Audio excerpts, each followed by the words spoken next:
안녕하세요. 박성필입니다. 자, 오늘 두산 에너빌리티 보도록 하겠습니다. 자, 일단 이 종목은 개인 투자자가 많습니다. 그죠? 개인 투자자가 많으면 좋지 않다라고 하는데 일부분 맞는 말도 있지만 장점으로는 개인 투자자가 많으면 개인들의 평단이 높기 때문에 저점이 다소 방어가 되는 편입니다. 개인들의 평단이 여기라면 세력들의 목표가는 더 높기 때문에 저점이 다소 지켜지는 부분이고요. 그리고 단점으로는 이제 세력이 급등시켜야 할 타이밍에 개인들이 물량을 갖고 내놓지 않는다면 올려주질 않습니다. 주가 올려줘봐야 개인들 수익률만 높여주고 또 물량을 내놓지 않으니까. 그래서 세력이 물량을 흡수하기 위해서는 공포심이 동반되는 경우가 많은데 이게 공포심을 만들기 위한 급락을 연출할 경우에 세력의 손해도 커집니다. 만약에 뭐 갑자기 이렇게까지 떨군다 하면 세력이 요만큼의 손실을 봐야 되는 거죠.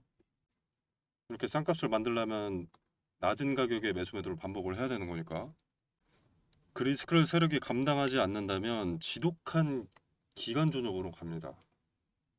개인들이 지루함에 버티지 못하고 매도하도록. 자, 이렇게 되면 박스권이 형성이 되고 밑바닥이 아주 명확해집니다. 박스권 내에서 밑바닥이. 밑바닥이 명확해진다는 것은 지지 포지션이 어디인지 누구나 알 수 있게 차트가 그려진다는 건데 이때 강력한 지지의 자리를 한 차례 이탈시켜서 겁을 줄 가능성이 높습니다. 이게 기간 조정으로 재미가 없어진 상태. 호재가 나와도 크게 오르지도 않는 상태. 수주는 계속 나오는데 계속 거의 그대로. 한번 반짝 올라도 다시 제자리. 이런 과정이 먼저 선행되다가 이렇게 공포심을 한번 주는 거죠. 여기서 주도 주체가 의도하는 바는 호재가 있어도 오르지 못함에 여기가 고점이다. 이런 자리가 고점이다라고 판단하게 유도하는 겁니다. 그리고 저항이 강력해서 돌파하지 못했듯이 지지가 강력해서 무너지지 않을 거라고 생각을 했는데 무너지는 일봉을 만들어서 한두 차례 만들어서 공포심을 조성하는 거죠. 그렇게 조마조마한 투심 상태를 만든 뒤에 본전을 한번 줍니다. 본전을 한번 주고 다시 한번 저항받고 밑바닥으로 끌고 가는 흐름을 연출합니다. 그렇게 매도 유도. 그 매도 물량 받아서 소화 흡수하게 되면 이제 추세 반전, 박스권 상단 돌파 이런 흐름이 자주 나오는 거죠. 그래서 내가 팔면 오르고 내가 사면 내리는 겁니다. 자, 지금 두산에너빌리티의 주가는 재미는 없어도 박스권 내에서 횡보를 하고 있기 때문에 부정적이지도 긍정적이지도 않습니다. 부정보다는 긍정에 가깝습니다. 왜냐면 높은 자리니까. 높은 자리이지만 무너지지 않고 박스권을 유지해주고 있으니까. 자, 그리고 이제 이슈가 하나 준비가 되어 있죠. 두산은 수주는 지속적으로 나오기 때문에 수주보다 이슈가 기대감이 클 수가 있습니다. 자, 2026년 1월 6일부터 9일까지 세계 최대 가전 IT 전시회인 CES 아이고 CES 2026이 열리죠. 자, 두산그룹도 참여합니다. 자, 뉴스 한번 같이 보면은 뭐 두산 CES 2026에서 최첨단 기술 포트폴리오 대거 공개 예정이다. 내용을 보면 급성장하는 AI 기반 산업을 지원하겠다는 두산그룹의 강력한 의지를 나타낸다. 두산그룹 김도환 CSO는 AI 발전으로 에너지 수요가 그 어느 때보다 높아진 시기에 이번 CES 참가는 오늘날 삶에 영향을 미치는 솔루션을 구축하고 더욱 지속 가능한 미래를 위한 토대를 마련하는 우리의 의지를 반영한다라고 했습니다. 그리고 밑에 보면 AI 기반 혁신 기술을 통해 산업과 인프라 지원에 대한 지속적인 투자를 보여줄 예정이다. 결국 전력이죠, 전력. 두산에서 투자하겠다는 것은 전력이겠죠. AI 데이터 센터의 전력 수요를 충족하도록 설계된 가스터빈과 SMR 분야의 진보된 현황을 공개할 예정이다. 자, 이렇게 되면 2026 CES는 기대감 일정이라고 볼 수가 있겠죠. 1월 6일부터 9일까지 AI 산업에서 전력과 SMR이 왜 필요한지, 왜 매력이 있는지를 어필하는 자리이기 때문에 기대감 반영 일정이 될 가능성이 높다고 볼 수 있겠습니다. 네, 그래서 1월 6일이 다가오는 시점, 거래일로는 3거래일밖에 남지 않았기 때문에 빠르게 반영될 거라고 보고요. 그리고 차트상으로도 이제 박스권 하단에 위치를 하고 있기 때문에 기대감이 약하더라도 일부라도 반영되면서 박스권 상단 매물 소화를 진행하지 않을까 생각이 됩니다. 상단 매물 소화는 차트를 보면 알 수 있기 때문에 앞으로 3거래일 1월 2일부터 3거래일 그리고 이제 CES 일정인 1월 6일부터 8일까지 흐름을 주목할 필요가 있겠죠. 그리고 이제 CES에서 발표되는 내용에 대한 분석, 정보도 텔레그램방에서 언급을 드리겠습니다. 그리고 반등할 가능성이 다소 높아 보이기는 하는데 이 매물 소화의 흔적, 디테일을 함께 말씀드리도록 하겠습니다. 자, 그리고 AI 거품론. 이 얘기는 좀 나온 지는 좀 오래됐죠. 거품론은 애초에. 자, 그리고 이제 AI 인프라 투자가 과열됐다는 언급들이 꽤 있는데 뭐 전력이 그렇게나 많이 필요한가 이런 언급 등등. 그래서 전력 수요가 예상만큼 필요한가 하는 곳 SMR이 메리트가 있는가로 이어지면서 뉴스케일 파워가 타격을 입었었습니다. 영업이익까지 적자 13배 늘어났죠. 이런 성적표를 갖고 오면서 리스크가 커진 것처럼 볼 수가 있는데 물론 상식적으로 매출과 영업이익을 보면 그럴 수 있습니다만 뉴스케일 파워 같은 경우에는 프로젝트 기업입니다. 프로젝트. 지금 당장의 이익이 아니라 앞으로 체결될 계약의 가치로 평가를 받는 거죠. 2030년에 상업운전이 시작되면 본격적인 현금 흐름이 발생합니다. 지금의 적자는 미래 매출을 위한 선행 투자일 뿐인 거죠. 뭐 예를 들자면 제약바이오 섹터에서 연구개발 비용, R&D 비용 이런 거죠.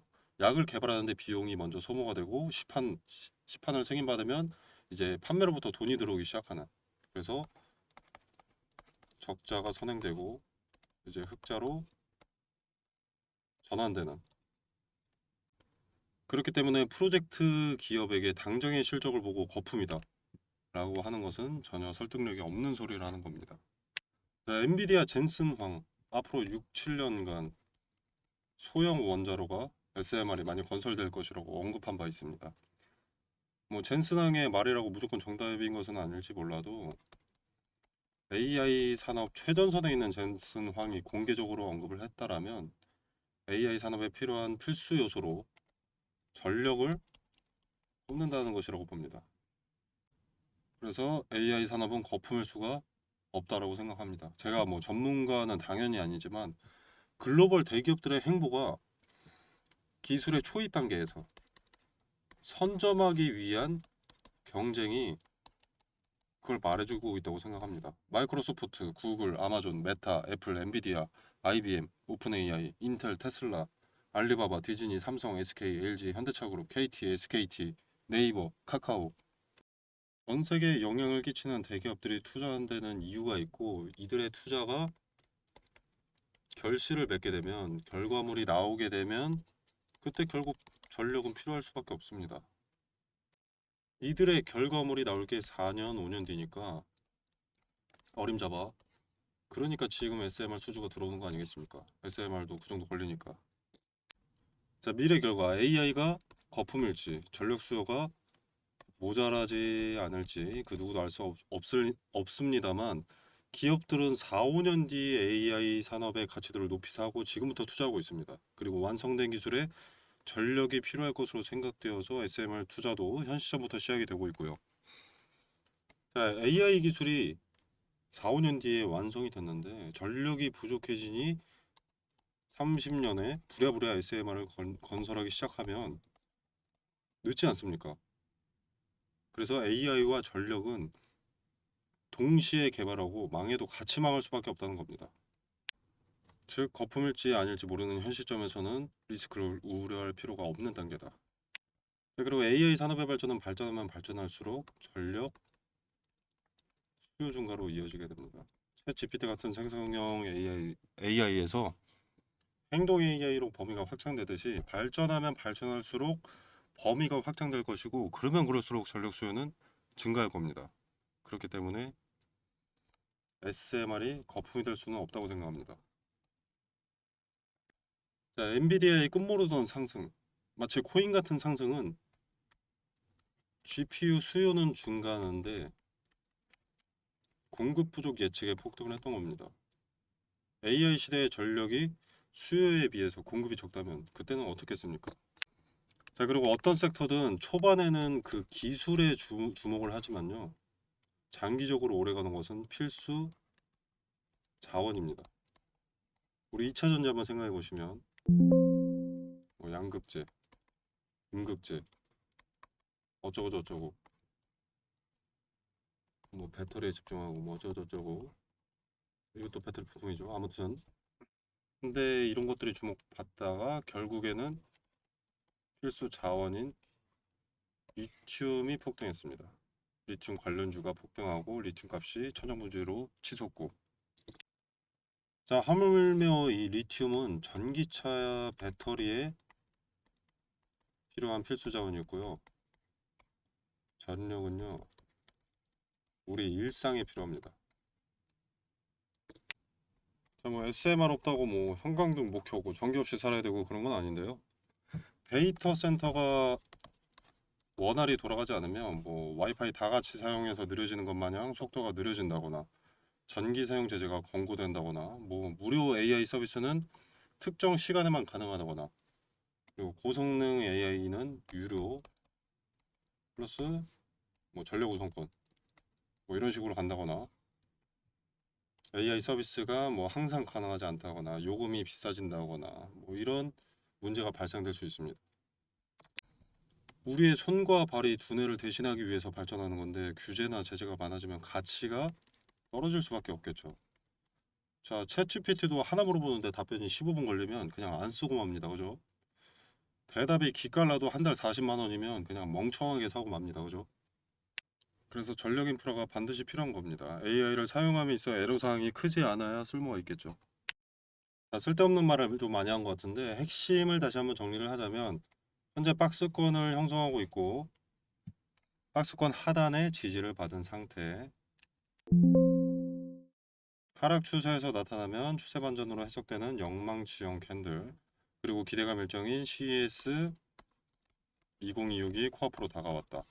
박스권 상단을 터치하고 매물 소화를 진행할 가능성이 높은데 윗자리 매물 소화를 진행한다는 것은 주도 주체가 박스권 상단 돌파를 위해서 방해 요소를 제거해 놓는 물밑 작업일 가능성이 높다. 그래서 1월 초가 기대되는 부분이다. 자, 그러나 박스권 상단을 돌파하게 되면 다시 한번 모든 투자자가 수익권에 근접해지기 때문에 이때는 분할로 대응하는 것이 최상책이고 윗자리로 올라간다고 하더라도 이 박스권을 다시 한번 형성하고 지루한 기간 조정이 또 한번 동반될 가능성이 압도적으로 높기 때문에 분할 매도를 권유드린다가 되겠습니다.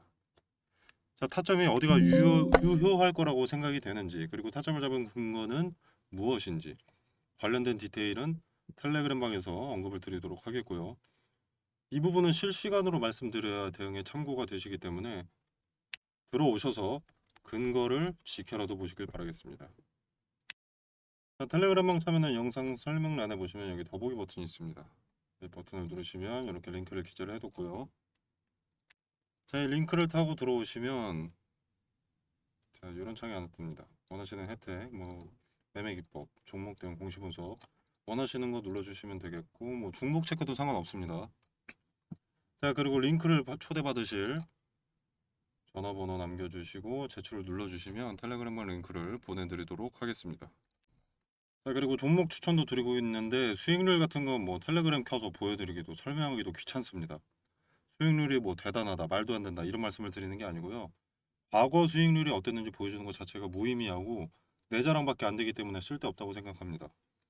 무료로 추천드리고 있고 현 시장에서 메리트 있고 리스크가 상대적으로 적은 종목, 트레이딩 관점에서도 매수의 근거가 있는 종목을 추천드리고 있으니까 여러분 눈으로 직접 목격을 해보시고 추천 종목에 이유와 근거가 있다. 충분히 매력 있는 종목이다. 라고 판단이 되시면 여러분의 의지로 자유롭게 매수해 보시거나 아니면 그냥 지켜보시거나 마음대로 하시면 되겠습니다. 자, 영상을 제작하는 지금 12월 31일입니다. 내일이면 2026년이 밝습니다. 26년에는 여러분의 성공 투자가 되기를 기원하고요. 잃더라도 배움이 있는 한 해가 되길 바라겠습니다. 자, 영상 시청해 주셔서 감사합니다.